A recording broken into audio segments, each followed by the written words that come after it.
well. So we are on the E part of the weight mastery release course. So we're releasing the weight. Remember, you're taking charge of what you are eating now. So how are you today? What do I hear? Super awesome. So you are a super awesome eater. So I want you to think about that. We spoke about the activation last time, the last course. We activated, upcharged our entire body. So we are recoded for success, that we can do this. You can do it. You can do it. You can do it. And remember, those words are powerful. So what we tell ourselves every day matters. So how are you? Yes, super awesome. What are you? Yes, super awesome eater. What are you again? Super awesome eater. If you even want to own it even more, I am a super awesome eater. And yes, you are. So today we're going to use a common sense approach, honestly, with eating. Many people, when I talk to them, Dr. Google, what should I be eating? Should I do carbs? Should I do this diet, that diet? Remember the first three letters in diet. Yes, D-I-E. And that's how many people feel. Most diets do not work. And if you actually look at the studies, 95% of people after 3 to 5 years are back to their old ways. Sometimes it's even shorter periods. I don't know if you've tried a diet after diet after diet and you're like, ugh, but they're so rigid. And remember, we're talking about changing lifestyle, transformation. And it's, again, what you're eating, how you're eating. Are you listening to the body's cues? Are you eating when you're hungry? Remember that hunger scale that we spoke about on the first lesson? When we're hungry, it's about 3 to 4. When we're getting hungry, that's when we should be eating. When we're getting full, about that 6 to 7 score, that's when we should be stopping. Again, we're not perfect. And again, this is not all about all or nothing. Yes, you can have some of those sweet foods, but I'm going to encourage you, if it is more nutritious or it's coming from a better source, why the heck not? Why wouldn't you choose a date or fig? If it's yummy for you, of course. If it's watermelon, you're like, I love watermelon. Did you know it's one of the lowest glycemic index fruits? I had no idea. So it's refreshing. If it's hot outside, it's nice and cool, refreshing. Great summer food as well. I love it. So pick foods that you actually enjoy. And remember, you can start to change your taste buds. The more nutritious foods you pick, your body will get accustomed to them. So that sweetness can come in. And then just slowly taper the salt. Honestly, I'm a saltaholic. I love salty foods. I love potato chips. They love my waist. They love my thighs. They love my belly. But honestly, I was like, all right, if I keep eating this, like my entire family history, high blood pressure, high cholesterol, diabetes, I didn't want to get all that. And it's okay to recognize what you eat on a regular basis can affect you. So I know, again, common sense, but I just started tapering less and less salt. And because of my family history, my dad ate foods with less salt, so did my mom. So I was actually used to less salt, but then I got to college, I could do what I want, and just started adding more. And some people I've seen just add salt to the foods before even tasting it. So start to taste it, but if you can slowly taper that salt or have less foods, foods with less salt, your taste buds again change. You'll actually taste the salt when it's added. We know soups and a lot of different, like chips, of course, can have a lot of salt. So now I taste it. I'm like, no. And I will even rinse off the salt if I really want something and I know it's salty. But again, do your best with this. And there are foods like low sodium type foods that you can purchase that are still good, or you can water down some of those soups if you get an Amy's and it's just a regular, or you're making soup, then you can add less salt that way too. But watering it down is another option if you need to, like say you're in a bind and you're traveling. All right, so let's center first. Nice deep breath here, big smile. Again, super eaters, you're super awesome eaters. Bringing in that nutritious foods as we talked about earlier. So what should you be eating? What should we be eating? Now first, big premise, I don't think there's one way to eat for all of us. Our bodies are different. You're different. Sometimes, depending on your activity levels, depending on your metabolism, depending on your goals, everybody is different, right? We're all unique, special, one of a kind. There's no one just like you. So because of that, our body's needs are different too. It might be some illnesses we're going through, some challenges we're going through, or maybe we're training for an event.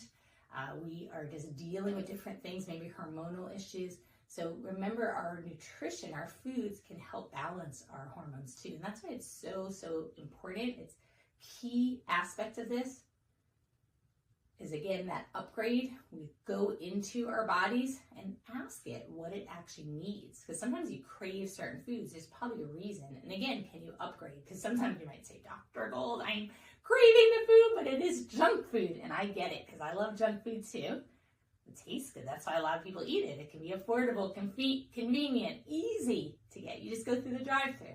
But the idea is, what happens to your body if you take it in, or eat it every single day, or get those milkshakes every day, or the frappuccinos, or the large lattes loaded with whipped cream and all that stuff. Yeah, I'm not trying to put ideas into your head, but if you have those like cravings, what do I do? First, know that you can take charge. It takes practice, but the big part of this is planning. We know with anything like a trip, would you plan a trip? Most people do. If you're going to the airport, it's not like, where do I want to go right now? Although I do want to do that one day. But most people have an agenda. They have their flights planned. They know where they're probably staying or what they're going to be doing in general. So for our lives, our meal planning, do you actually have a plan for that too? Again, we don't have to be so rigid, but just the idea of, I'm heading to so-and-so, like maybe you're going to a meeting or conference, and maybe at this conference it might be harder to find the foods that you typically eat. Maybe bring some snacks or things along with you. If you're driving, you can always put it in a cooler. And the nice part is, then you have more options. If that's not an option, what I typically do is, when I travel, I go to the nearest health food store or grocery store, and I know I'm going to likely find some options. If I'm staying with family, sometimes I'll have the stuff delivered, even to a hotel. You can usually get Amazon, or depending on where you're traveling to, get the food or what you need delivered, and it's already there. And they have brown rice, ready-made packages if you can fit that in your suitcase, or travel with it, or just get it delivered. Again, do you. I'm just giving some suggestions, and remember, not all or nothing, but can we do most of the time? 90-10 rule. 90% of the time, we're eating what we need to, 10% in moderation. Okay, so let's go to what we need to eat. I did create something called Dr. Gold's Wellness Plate, which is a beautiful, shiny plate. Think of the circular plate, half of it, just make a line, and you can do this on a piece of paper right now. Remember, when you write something down, it puts an indelible image into your brain, so it really helps you remember. It's a great way to, when you're taking notes, or if you want to remember something. So just a big round plate, make a line down the middle. On the left side of that circle, that half circle, should be vegetables. So you can have a little part of that line for fruit, but most of it for vegetables on your plate. I usually say fruit as snacks, but vegetables. Dark greens, I exclude fried foods, because we know French fries, yes, it comes from potatoes, but the processing of it, the oils, if they're putting a lot of trans fats or vegetable oils, we know it's not really good for our bodies. So dark greens in the whole food form as possible. So if you're going to steam the broccoli, asparagus, cauliflower, and you might say, well, that doesn't taste that good. Of course, you can saute it. You can add some good seasonings, not too much sugar or salt, but dill or oregano or rosemary. You pick, you choose. But there's so many different nice, healthy seasonings. I love turmeric as well. But find something that works with you. Remember, your palate can adapt. And if you do need to sweeten up those vegetables, they're still highly nutritious. It's okay to do that. Sometimes I'll add a little bit of maple syrup, a little bit of raw local honey. Yes, it's sugar. Remember, sugar is not bad for you. It's just the form of sugar that can be bad. So again, those are higher quality. Maple syrup has some iron. I'm not telling you to load it like where it's more maple syrup than the vegetables, but the idea is you can sweeten it up And then with time, maybe a little bit less maple syrup, a little bit less, your taste buds will adapt or adjust. And I also add some figs or dates. I know it sounds a little interesting, but I put that in my salad or on my foods, and it actually adds a lot of sweetness to it. Some people use a little bit of cranberries. Find what works for you, maybe a little bit of raisins. Again, better form than a Snickers bar or something, like Oreo cookies. I still love those foods. I just don't eat them that much because they don't love me. It's not a good symbiotic relationship. They, remember, if you're in an abusive relationship, you need to get out. And I divorced my Oreo cookies and my potato chips because, again, just loves my thighs and belly way too much. So, no. So getting back to that plate, circular, half line, vegetables on the left. We're going to actually make another half line. So just to have a quarter, 25% or the quarter top is high quality protein. So just thinking of, if you're a vegan, vegetarian, it might be tempeh, it might be beans, nuts, or legume family, any of the high quality protein. I like tempeh because it's non-genetically modified, fermented soy. Remember with soy, you just want to get the non-processed forms of that in the purest form. And then again, if you are a meat eater, getting grass-fed, grass-finished meats. I like bison, or if you're going to do beef, cold water fish is really good because it has the omega-3 fatty acids, which are wonderful for your brain. So they call it brain foods. Salmon, cod, wild cod if possible, low mercury foods. So remember the swordfish, tuna, because it's a large predator, all those can be high in mercury. So I would reduce that. And then the bottom part of that quarter is complex carbohydrates. So again, a sweet potato, yes, that's also a vegetable, but it can be considered a complex carb because it is. It has a lot of those good sugars that'll fuel your brain, your body for energy, and it comes into the body slowly because of the fiber. We're again getting it from in the whole food when possible. So I just buy a whole sweet potato and just bake it. It's already sweet, so oftentimes you don't need to add so many things to it. But if your body's adapting, you need a little more sweetener again. You can add some natural sweeteners that we mentioned earlier. Sometimes I put a little bit of the Kerrygold butter or just, butter from a really good source. So they're coming from grass-fed animals. So animals that are living in their natural environment, outside, eating what they normally should eat. And then complex carbs can also include quinoa. I also love brown rice, buckwheat. If you don't know what some of these things are, no worries, you can always look it up. But they're just simple complex grains that you can cook like rice. Really yummy. I love oats as well. I'll do some oatmeal or overnight oats, but that can be a quarter part. Now you might say, well, in the morning, if I want to do a smoothie or overnight oats, it's not going to have all of this. That's okay. Do your best with it. What I'll sometimes make is savory oats. So I'll actually put some pasture-raised eggs into my oats, my oatmeal, or I'll just have them separate. I'll have oatmeal and the oats and eggs and the oatmeal, and I'll just not blend them together, but eat them two separate. Maybe in the morning, the overnight oats, and then I'll have some eggs. Whatever works for you. And then the nice other part is just kind of sprinkling in chia seeds, flax seeds. I love doing that because it's fiber, and also chia seeds have good protein.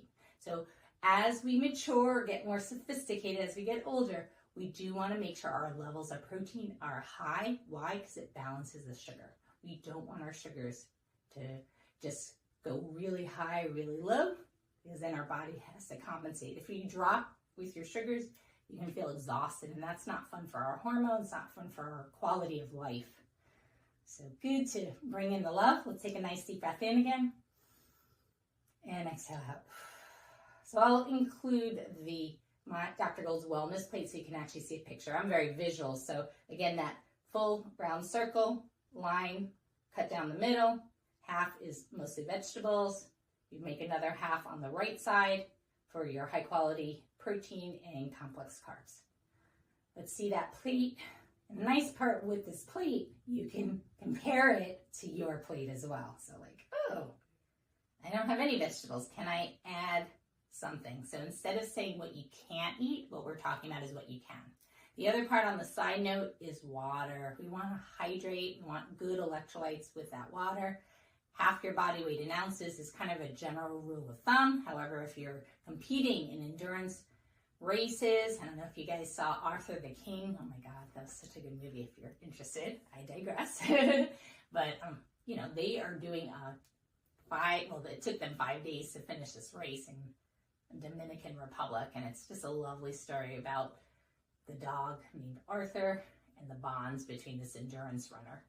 Mark Wahlberg plays it. It's just really cool. But anyway, I just share this because they need tons more electrolytes than just half your body weight because they're out in the heat. So depending on what you do, if you're very active, if your metabolism also, God forbid, if you have kidney failure, heart failure, you may need to adjust the fluid load. So depending on if you have any diseases that you're managing, it's really important to pay attention to your body. Always speak with your physician, your healthcare provider about what is the best for you for fluids. But we all need fluids, and most of us, many of us, don't get enough. Why? Our thirst receptors wane as we mature. So we don't actually feel thirsty as we get older. And because of that, people tend to not drink enough, or sometimes they drink, but they're like, Dr. Gold, if I drink water, I'm going to pee. And I'm like, that's normal. You want to flush things out. But, you know, people don't want to have accents. They don't want to be embarrassed. I get it. If you need to, right when you first wake up, go to the bathroom, drink your water on the potty if you really need that. Obviously, treat the root cause, Kegels, other exercises. We'll get into the physical activity or movement of this course later. But really important, we gotta work that squeeze, good nutrition, but the water moving through us, it helps cool off that body. It nourishes all those cells. Again, most of our body, yes, is water, just like the ocean. We are 70 or sometimes 80% water in some organs, in our lung tissue and our muscles. We need that water so we don't cramp, so we don't get dizzy or lightheaded, so we don't fall. We don't want to hit our heads. We don't want to hurt ourselves. You can do it. You can do it. So what I get is a big gallon of water, and it has little notches on it just to remind me to drink, because honestly, I forget too. So as we said, plan it, and have your water in strategic places. I have my water right by my workout station, so it's there, so it reminds me to drink water. I have water on my nightstand. It's right there. Just drink it. I have water right in the kitchen, just all different places. So I don't have to get the water and then drink it. And then I can see I'm getting enough. I look at my urine, it's clear. Woohoo. It's not clear. Okay, I need some more water. Or I'm just feeling a little off. Oh, wait a minute, I didn't drink. Sometimes I do forget to drink, and not good. So, but I'll feel it. And again, don't beat yourself up. The best thing you can have with all of this is compassion. The studies have shown when we beat ourselves up, we tend to not do those good habits because we self-sabotage even more. And it's okay to ask all the thoughts in my head, would I say this to a friend? Would I say this to a friend? If you would say, heck no, I would never, the stuff that's coming up in my head, I would never say that to another person. Don't say that to yourself. And if it does come up again, be gracious, be compassionate. Okay, so I said to myself, Tanya, you're such an idiot. You should have known this. Oh my God, I can't believe you did this. Oh, you didn't drink water. What's wrong with you? Okay, reframe. Do over, right? Time out, pause. Big smile here. Take a deep breath. Tanya, you're not perfect. You are human. You are making progress. What can you do now? What can you do now? Oh, I can drink some water. Okay, let's do that. Drink some water. Thank you. I love you. I love you too. And talk to yourself. Bring in that self-love. So if you beat yourself up at times, I don't want you to, of course, but it happens. Rewind or pause. You can't always rewind, but pause, time out, and then just say something lovingly to yourself. Again, give yourself credit for what you are doing. And again, we're going to misstep at times. Don't plan to misstep, but if it happens, that's part of life. We're going to get injured at times. We're going to have, something creep up. We're going to probably, make a mistake, have failure in our life. That's part of life. I mean, some of the quotes I read is, if you never have anything going on in your life, you never have a misstep or failure or something, you're probably not working hard enough. But if you work hard enough, you are active enough, you're probably going to have something pop up. And that's in all of us. So don't, again, get angry or frustrated, or I shouldn't even say that. If you get angry or frustrated, again, part of being human, but let it move through you. Don't just get stuck by it or limited by it. Even an injury. When things happen, I'm like, okay, I'm injured, but what can I still do? What part of me is actually still working? So the same with the food. Sometimes our options are not the greatest. We're at a theme park, we are traveling, we're in a place where, you know what, the food is what it is, right? It might be a lot of food that's with sugar, processed sugars, or a lot of carbohydrates that are simple carbs, maybe donuts or pastries. What can I still eat if I'm really hungry? Or just have a small piece, or just eat it, and then I'll make sure I'm gonna have a good, if it's like a breakfast food, say you're at a conference and all they have is donuts or pastries or bagels. Well, let me have an apple if they have some fruit, or can I, for lunch, have something a little bit better? Maybe I'll call in something, even though the lunch may not be as good either at this conference. I'm gonna just get something else. It's okay to do you, do your best, and if that day you eat what you eat, maybe for the next day you plan better. And again, do your best with this. Not all or nothing, but something is always better than nothing. And can you add in some good foods? I've been to a bar before and all they had, was bar food, alcohol. And I asked them, I saw on the side, they had chicken wings, but they had celery with those chicken wings. They also had some garnishes. They had some kale, some lettuce. I just asked them, would you mind making me a plate of those garnishes? Would that be okay? They said, sure, we can do that. They had some orange wedges, they had lemon wedges and some lime wedges. So I just put that in my water. And, I had a meal that I was able to eat there. That was the best I could do at that situation. Again, give yourself credit. Let's give ourselves a big hug here for what you are doing. Mwah, mwah. Remember, you're super awesome. You are a bright light in this world, and you can definitely shine. So I just wanted to mention 2 other things that can help with changing your taste buds. So first, there's Gymna. I've mentioned this before in other talks that I've given. Gymna. Gymna. Might be pronounced a little differently, but it makes sugar taste bad. And why that's important, I know heresy, how dare you, Dr. Gold? But the idea is we all have cravings, and if we don't make it easier to get healthy, it's going to be harder. So have that healthy food in front of you, but also change your body type so you're not craving that sugar so much. Of course, if you need to get your hormones checked, work on that. If you're an emotional eater, please get the help you need. Remember, it takes a courageous person to get the help they need, get the support they need. The people who love you will support you. Some people that you love, or they love you, may not always feel like they're supporting you. It may be because they don't want to lose you. So just remember, some people in your circle of friends, if they're kind of bringing you down, always telling you, come, let's go to get some donuts, or bringing you donuts or cookies or foods that don't support your body, and you tell them, guys or ladies, I really need you not to purchase this for me, and they still do. Sometimes they just don't want to lose you. So it's okay to give them some grace, but maybe let them know you got to separate mentally, physically, sometimes spiritually, where you start surrounding yourself with people who are going to uplift you. Again, I'm not telling you that you can't be friends or family is still your family, but make sure you're you're owning your own health, your own life, because it is, at the end of the day, yours. And if you succumb to all these kind of nudges and from other people, you're not going to live your dream life. You're not going to get to your dream life because your body's going to be sick, and we don't want you to be sick. Or it's just not going to feel the best it can feel. We know the body operates on nourishing foods the best. So again, as my patients tell me, Dr. Gold, since I've been doing this, eating most of the time nourishing foods, I feel energetic, I feel alive, I feel with full vitality. I'm doing the things I want to do. They didn't know they can feel this good, and you can too. It's definitely an option, a choice, it's a decision. But the nice part is when you own your life, you take ownership, the distractions, the nudges, we let them fall to the side. And we, again, follow our path. We focus, we are clear, we're intentional with what we're eating. We're planning our meals and sticking to it. Again, doesn't mean we don't fall off at times, we just don't stay there. So maybe it's a day, or we're planning.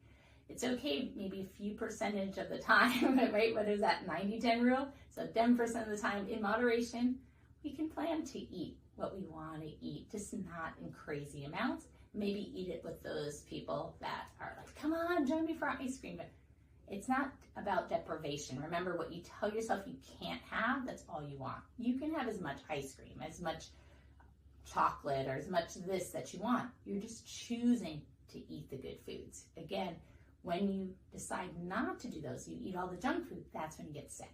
So the goal, again, not everybody's gonna get sick. I know it's not fair, but if you're already having the wide waistline, or you're just not feeling good, you know, unfortunately, it's not, what you're doing is not working for you.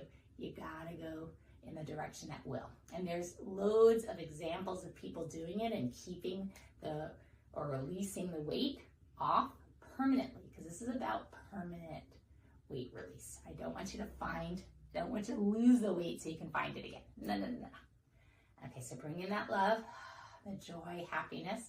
Again, seeing yourself eating that nutritious foods, and drinking the nutritious beverages, upgrading your DNA, your template. Your nervous system is upcoded from that activation. You're making better decisions, and we're making it easier to eat well. How? Putting out those fruits and vegetables in a nice bowl. Studies have shown if you have that available for the kids, they're more likely to eat those foods because it's readily available. Same for you. Have it at the office. Have those nuts available. I love raw almonds, raw walnuts. Have that available. If you're allergic, pick something else that you can eat. Maybe pumpkin seeds, some different seeds without heavy salt. Again, if you want to lightly coat it or get the lightly coated versions, that's options. And if you're allowed to have a little bit of salt or rinse them off, those are options too. Do your best. And then the nice part is, how can I eat when I'm hungry? How can I choose? How can I plan? And if I'm going on an outing or a trip or a meeting, how can I plan ahead of time to have what is going to work for me? I like Lara bars. They're easy. One food ingredient. I do the cashew bars, just cashew, actually two ingredients, excuse me, cashews and dates. But the nice part is I know exactly what I'm eating. Can I just have dates? Can I have figs? If I need a little bit of sugar, yes, why not? A piece of fruit. Again, putting in that nutrition. I usually shop around the outside of the grocery store, the perimeter. That's typically where their produce is, or I just go to the farmers markets. Honestly, I love farmers markets because they were usually picked the day before or recently, and you can actually taste the freshness. That's my preference. Again, do you? I don't know where you live, so you're doing your best with the means that you have. Some people are trying to grow their vegetables. I know that's possibly getting ahead. You might be like, I'm so busy, I don't have the time. But it's something you can do as a family. We've got the Arrow Garden, they have the Tower Gardens, there's different ones out there. And it's a nice family event, especially kids growing their own vegetables, and now they can eat it. They're like, whoa, I just planted that, and now, it takes some time, but now it's growing. And Arrow Garden literally is almost idiot proof. It just tells you, add this.